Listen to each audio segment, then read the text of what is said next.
નમસ્કાર, good morning, જય શ્રી કૃષ્ણ. આજે ફરીથી એક નવો વિડીયો લઈને તમારી સમક્ષ આવી છું.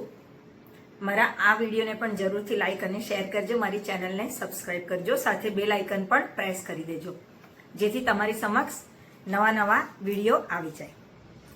આજે આપણે વાત કરીશું અપરા એકાદશી. આમ તો એકાદશી દર 15 દિવસે એકવાર આવે, શુક્લ પક્ષ અને કૃષ્ણ પક્ષની. આજે આપણે હિન્દુ ધર્મમાં આવતી એકાદશીનું વિશેષ મહત્વ શું છે એના વિશે વાત કરીશું. વર્ષ દરમિયાન આવતી દરેક એકાદશી ભગવાન શ્રી વિષ્ણુને અતિ પ્રિય ગણાય છે.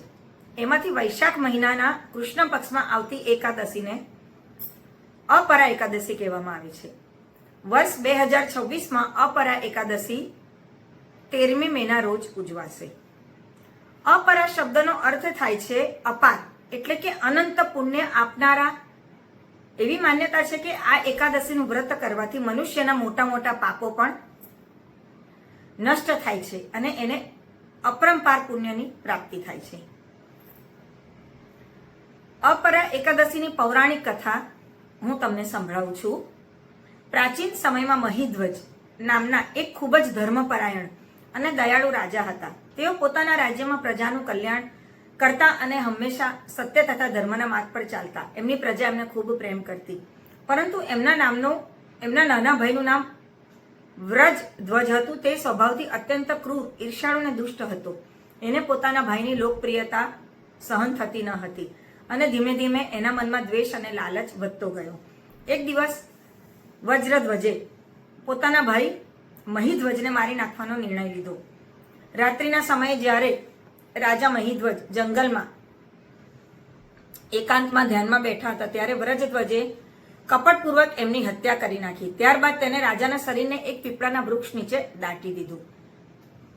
ધર્માત્મા રાજાની અકાળ અને અયોગ્ય મૃત્યુને કારણે એમની આત્માને શાંતિ મળી નહીં. તેઓ પ્રેત યોનિમાં ભટકવા લાગ્યા. તે પીપળાના વૃક્ષની આસપાસ એમની આત્મા દુઃખી હાલતમાં રહેતી હતી અને ત્યાંથી પસાર થનારા લોકોને ભયભીત કરતી.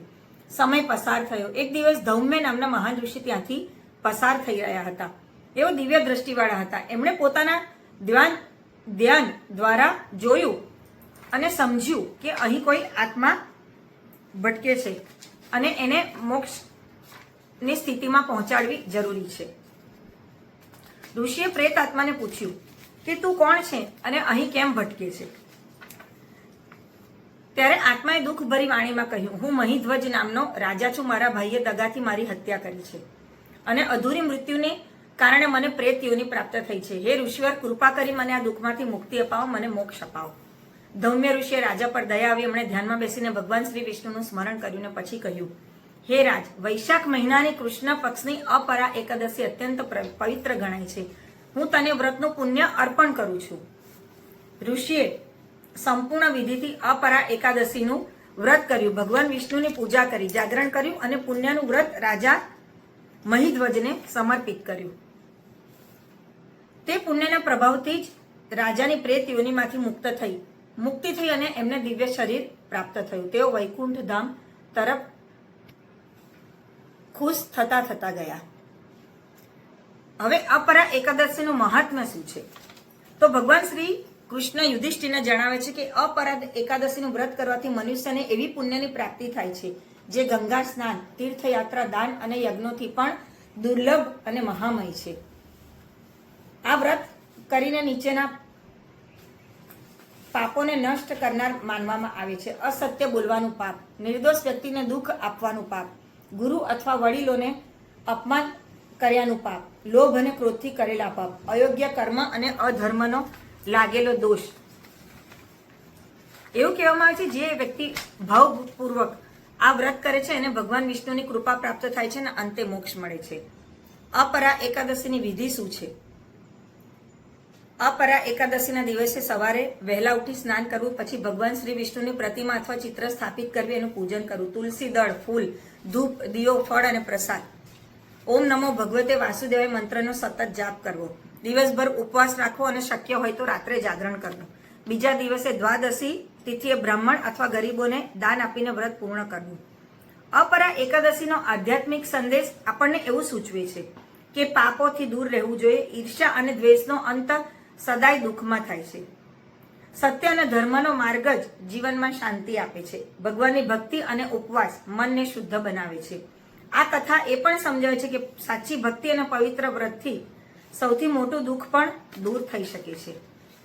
તો આજે મેં તમને અપરા એકાદશીની વાત કહી, જે ખૂબ જ ફળદાયી છે અને મોક્ષ આપનારી છે. એ માત્ર ઉપવાસ નથી, પરંતુ આત્મશુદ્ધિ, ભક્તિ અને સદાચારનો પવિત્ર અવસર છે. આ દિવસે ભગવાન શ્રી વિષ્ણુની આરાધના કરીને મનુષ્ય પોતાના જીવનને પવિત્ર બનાવી અને મોક્ષના માર્ગે પોતાનું આત્મચિંતન કરી પોતાના આત્માને શુદ્ધ બનાવી પ્રયાણ કરે છે. એકાદશીનું વ્રત જે કોઈ કરે ભક્તિભાવથી, વિષ્ણુ કૃપાથી જીવન એનું ભરાય સુખ શાંતિથી. જય શ્રી કૃષ્ણ. ઓમ વિષ્ણવે નમઃ. ઓમ નમો ભગવતે વાસુદેવાય.